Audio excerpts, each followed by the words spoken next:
Thank you. I'm really pleased to be here this afternoon and really looking forward to this conversation. The topic that I was asked to speak about was simple, can be done in 30 minutes. How can the agricultural food system drive healthier food choices and vice versa? No problem, right? Quite simple. So obviously can't cover that in 30 minutes, but I'm going to try to carve out a little bit of information. I have no conflicts to report. So when I was sitting down thinking about how am I going to talk about this topic, I thought of three questions. One would be, does the current U.S. agricultural system support an optimal healthy diet? Can the U.S. agricultural system be modified to promote a healthy diet? And does the U.S. agricultural system respond to healthy diet demands? I think the previous speakers have maybe laid some groundwork to answer some of these questions as well, and try to look at these in a broader context. So as already has been mentioned today by Dr. Page, we know that Americans don't meet dietary guidelines. And they don't meet the dietary guidelines for the amount of protein foods that they consume, too much of, and not enough fruits and vegetables or dairy. So obviously, we're not doing the right things to create a healthy diet. So what would be a healthier diet? And obviously, not a simple question to answer, but some of the things that have come to light are that we should eat less red meat. The Eat Lancet report, the spreading call for protein-based diets are saying for many reasons, for health reasons, for the environment, that we should eat less red meat. We obviously should be consuming more fruits and vegetables, and in the vegetable category, we should be having less starchy vegetables and more plant-based proteins. The ones that are in italics are the things that I'm going to try to talk a little bit more about today. If you talk also about a healthier diet, not just from the human perspective, but also from an environmental health perspective, then you see some other issues that also are being talked about quite a bit in the dialogue that we're having about our food system. Obviously, there's a call for reducing beef and dairy cattle production. And this is based on the methane production that Dr. Anderson talked about eloquently this morning about ruminant animals and methane production and greenhouse gases. Reducing nitrates and water pollution is also something in my neck of the woods. In Iowa, we hear a lot about this and how much nitrogens are being put on the ground in Iowa that flow down into the Gulf of Mexico. We also hear a lot about the lack of diversity in American food systems, that we're growing too much corn, soy, wheat, and these are largely things, at least the corn and the soy, that people don't eat, that we feed to animals. And that then leads to too much pesticides, soil erosion, and not enough diversity in our food supply. We also know that there's water issues. We have the Ogallala water aquifer in the Midwest that's being drained. We have issues in California where we grow all of our fruits and vegetables with droughts and not enough water. And we have pollution that's being considered to be a problem from CAFOs that are near water supplies. And then there's the issue of how should we grow our food? Is organic the right way to go? Is conventional the right way to go? Or is there something in between that we should be addressing? So healthier for what is a question that really has to be answered when we start having these conversations as well.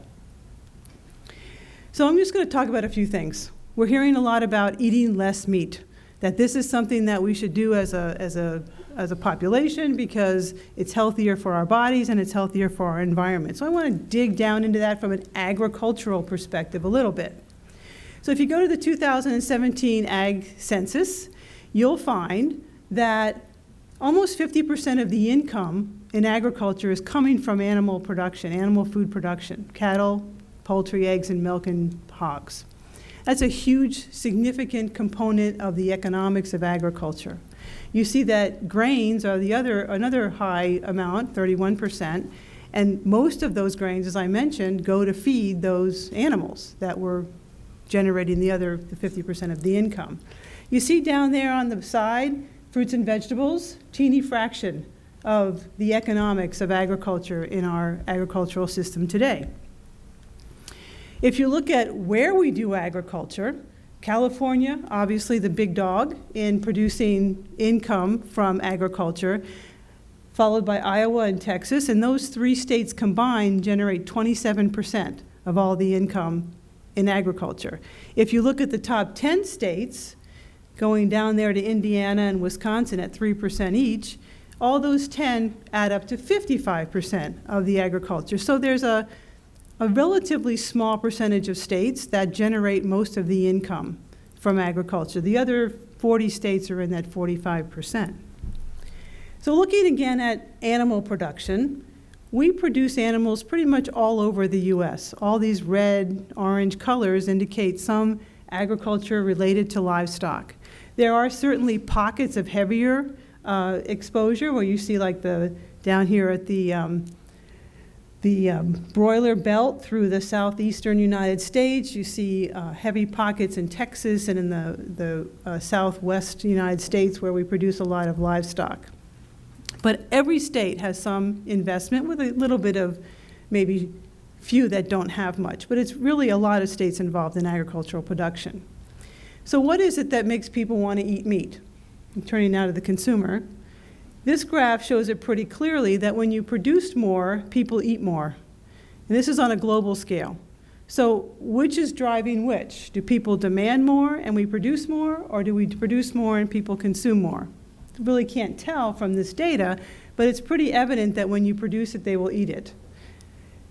So what's happening in the United States? Kind of an interesting dialogue when you look at the data.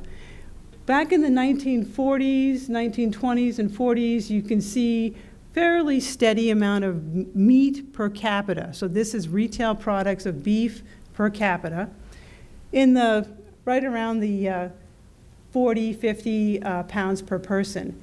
After 1950, that amount climbed, reaching a peak in 1976 of about 88.8 pounds per person.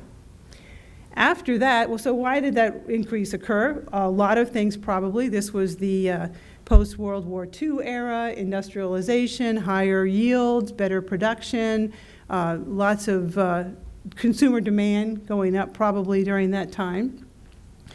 In the 1970s, though, late 1970s, we started to see some economic issues arising in agriculture. The farm crisis occurred, the land prices were high, people were leaving agriculture, so fewer numbers of people producing, but also costs of inputs were going up. The amount of costs for grain higher, so that prices went up for those products. So there was a decline in the production of beef following the high of 1976. And I just want to point out that there was a couple of other steep declines you can see there. One of those occurred between 2006 and 2014. And I want to talk about that a little bit later. But these are driven by a lot of factors. So what are we producing is a factor of what the inputs are and what the income can be for the farmer and what the price is for the consumer, not just demand. You might also think that 1980s was an era where we started to think about beef as being bad for our health, that consuming red meat had too much cholesterol and saturated fat, and that was something that consumers might be avoiding. That then comes to one of my other questions was, well, what does the agricultural system do in response to those kinds of issues? And this is a great example of how agriculture responds to health issues. And this is the example of the reduction in fat in beef. You can see a similar trend in pork that occurred following those recommendations to reduce the amount of saturated fat in our diet. And you can see that from about 1963 to 2010, the amount of fat and total saturated fat declined in sirloin steaks, for example. And you can see that there are more cuts of beef now that are leaner in response to the concerns that if you wanted to avoid these unhealthy fats in your diet, you should avoid beef. So this is an example of how, yes, the agricultural sector does respond to a dietary recommendation. Another factor that I want to point out is that from 2006 to 2015, there was a further decline of 15% in beef consumption during that time period. So we already kind of had the era of, beef is not good for you, we should reduce our beef intake. What was going on that caused this additional decline? And probably what seems to be most evident is that beef prices increased 53%. So is it that the consumer didn't want to consume beef or that they found it too expensive to consume that beef. Hard to tell. Other factors also were playing a role, and one of those is the availability of things like chicken, alternative to beef. And you can see in this graph, the amount of chicken that was produced per person has climbed steadily and continues to climb. Chicken tends to be less expensive, tends to be readily available, and so that competes with beef. So is consumer demand driving this, or is it price, or is it competition with other factors? So I wanted to take this to another step and say, okay, what's going on in the production level of agriculture related to our beef production? So if you look at how much beef we're producing now, 51.5 pounds per person per year, that comes out to be about 16 ounces per person per week. If you look at the dietary guidelines, you'll see that women do a pretty good job of meeting their, this is meats, poultry, and eggs, not just beef intake. Men, on the other hand, consume too much.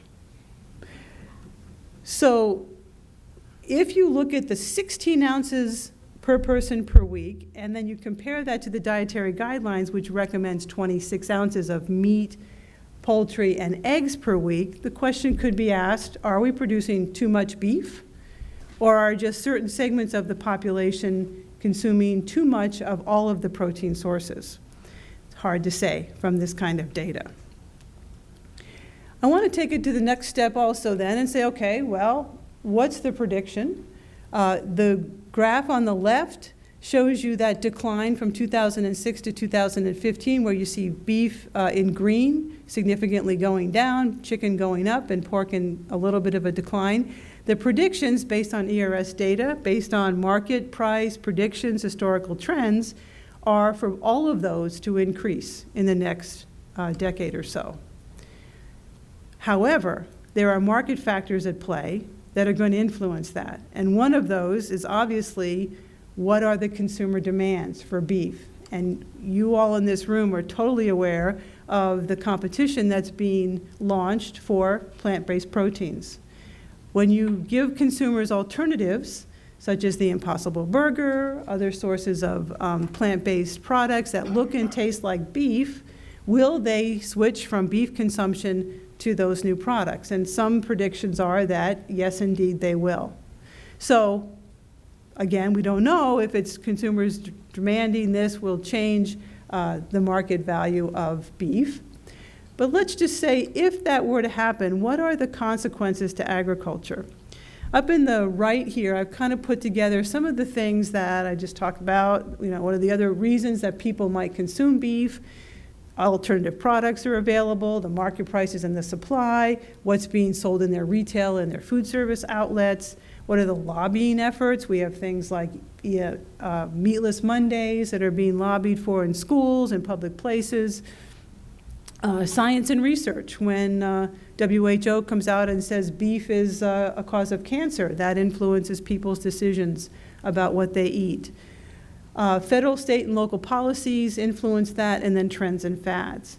So all of those things, let's say they reduce the amount of beef that people want to consume, what's the impact on agriculture going to be? You see a whole sequence of consequences that arise. Farm income is going to be impacted by that, and I already shared with you that 50% of income is from livestock production. Not only is it the production of the livestock, but there's a whole agribusiness that surrounds agriculture. The genetics, the transportation, the meat lockers, all of the other components of retail that come into meat sales and processing. If you don't have as many animals consuming grain, you're going to have different land use. There won't be the need for corn and soybeans as much as there currently is. That changes feed crop demand and use and how we use the land that we grow those crops on. Manure will be a problem, less organic nitrogen. Some people already think we make too much manure. That's a big debate in my state of Iowa right now. We produce too much manure and it goes into the ground, and that's bad. But other places don't have enough because they don't have the same amount of animal production, so we're trading that off. And then there's a whole stream of downstream products of animal production that won't be available without animal livestock. As I mentioned, we grow a lot of corn and soybeans in the Midwest. That land, historically, I don't have time to go into all of it, but why do we grow corn and soybeans in the Midwest, and why do we grow as much as we do? In Iowa, they basically plant the field in the spring, and they harvest the whole state in the fall. So we basically grow corn and soybeans all throughout the state. And that is economically and efficiency driven. You don't need a lot of people, you don't need a lot of labor, you need the right kind of equipment to plant the crops and to harvest the crops. You can't switch from growing corn to growing tomatoes. It doesn't work that way. So switching the land use up will be costly. And then there's a broader impact. So all of the consumption changes will impact our agricultural system, not just the things that I've just mentioned, but also employees. 42% of people who work in food manufacturing are associated with the animal industries. So that's another impact on lower beef production for agriculture. So turning now to plants. So arguing that our diets are bad because there's too much meat is one side of the discussion, but also maybe that there's not enough plants in our diet. And this is evident even more clearly than the protein intakes by the dietary guidelines. You see on the left there, men and women not meeting their dietary guidelines for vegetables and fruits, and then dairy here in the front. So obviously we're not eating enough fruits and vegetables. So is that because we don't have enough? Does agriculture not meet the needs for our fruits and vegetable intake? This is a graph from ERS where you can see we're producing about the same amount of fresh and processed vegetables, and pulses have grown a little bit. But what do we grow? 68% of our crops are potatoes, tomatoes, and lettuce. That leaves only a small percent of everything else that we as nutritionists think people should be consuming. We import a lot of product, and we export a lot of product as well, which a lot of people aren't aware of. So where do we grow our vegetables? Pretty much on the coasts. All those little blue dots are where we grow vegetables, except for the ones that are pointed out, which are potatoes, which we don't grow so much on the coast. But you can see California, Florida, up the East Coast are the places where we're growing our vegetables. I wanted to take a deeper dive, and I picked broccoli. Everyone would agree broccoli is a good, healthy vegetable. We should eat more broccoli. Well, you can see that our production of broccoli since 1970 has increased from about 1 pound per person up to about 6 pounds per person. The factors that influence where we grow broccoli, if you've ever been out to the Central Valley in California and seen broccoli production, it's labor intensive, it's water intensive. You got to figure out how you're going to get that fresh broccoli from California over here to Washington, D.C. in a truck before it spoils. That takes some science to do that. And so there's issues related to where we grow our food and how we move it across the country. So going then to this idea, are we producing enough broccoli? If we made more broccoli, would people eat more broccoli? And are we making enough for people to meet their needs? So if you take the data from how much we produce, it comes down to be about 1 cup of broccoli is about 91 grams, so that translates to about 42 servings of broccoli per person per year, or about 3.5 servings per month, which as a nutritionist I might say not quite enough. You probably should be having broccoli 3 times a week. So to do that, we'd have to increase our broccoli production about 4-fold. And if you look back here, you see that we've done that. We've increased our broccoli production 6-fold. So it's not impossible to do that. I guess the question is there a shortage of broccoli? And if we made more, will people eat it? I think I'm going the wrong way. So what is it that makes people want to eat vegetables? And I think Dr. Page pointed this out pretty clearly, that cost is important. But if you noticed in her data, you'll see that fruits and vegetables are really not unaffordable, depending upon what you choose.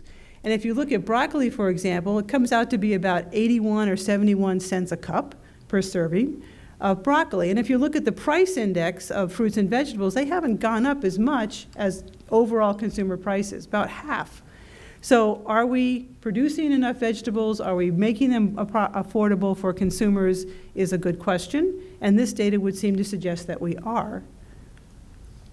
If you look at what is available, this is a graph showing from 1970 to 2010. You can see that in the green bars, fresh fruits and fresh vegetables have increased significantly.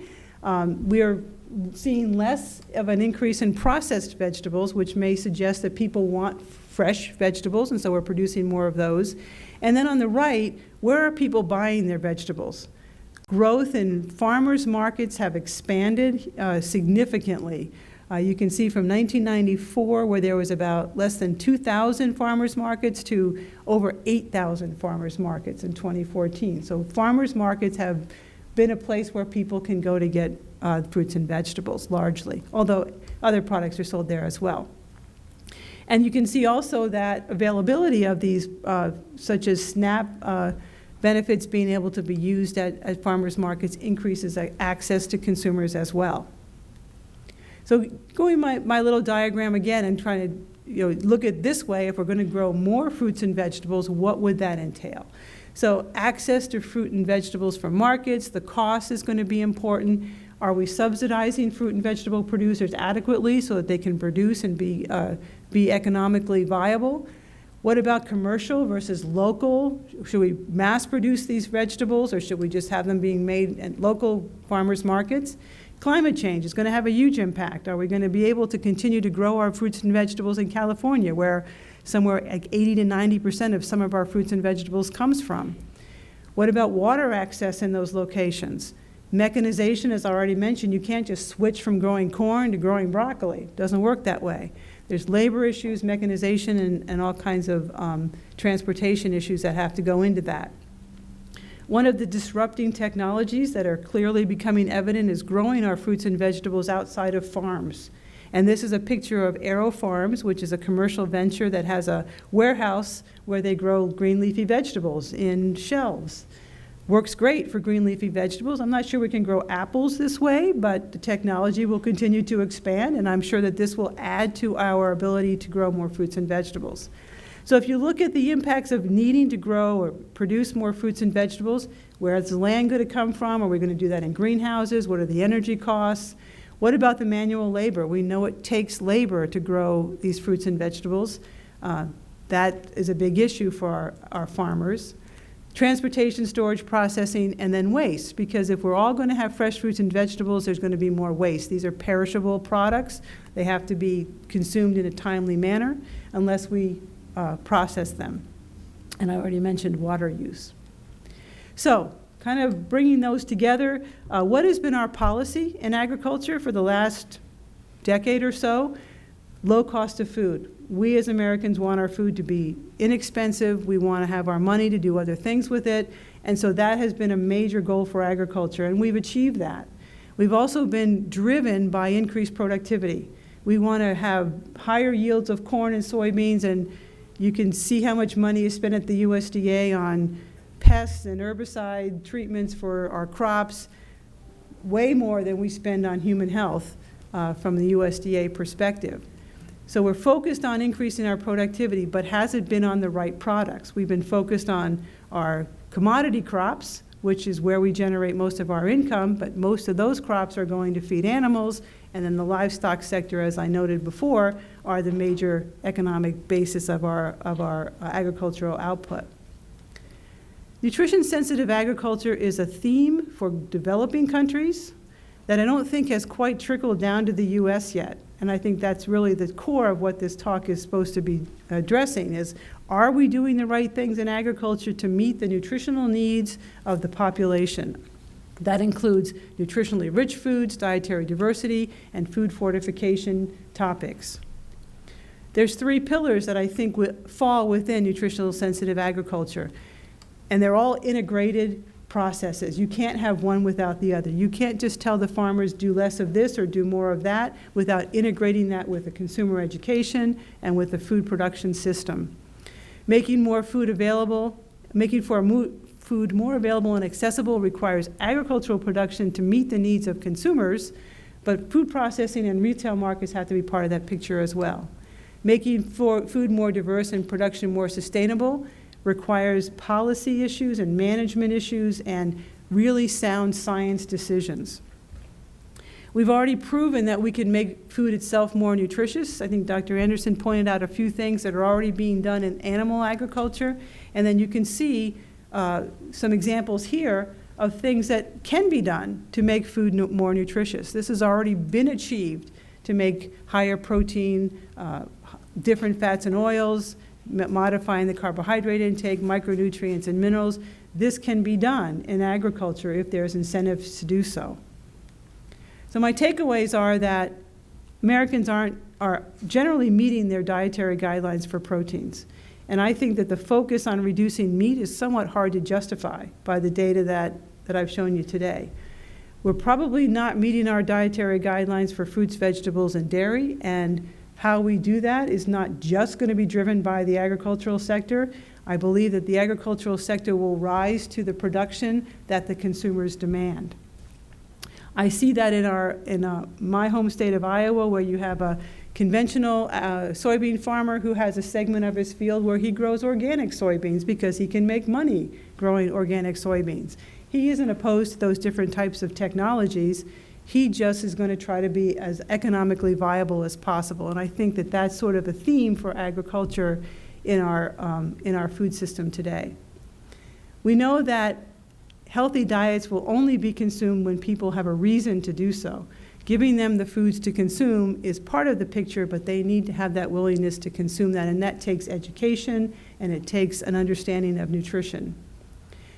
All of those things have to come together, and we can't forget about food processing, because without food processing we're going to have more waste and we're going to have higher costs of food, and that's going to leave out the lower socioeconomic class, which will be a disaster for the health of our nation. And that's my presentation. Thank you very much.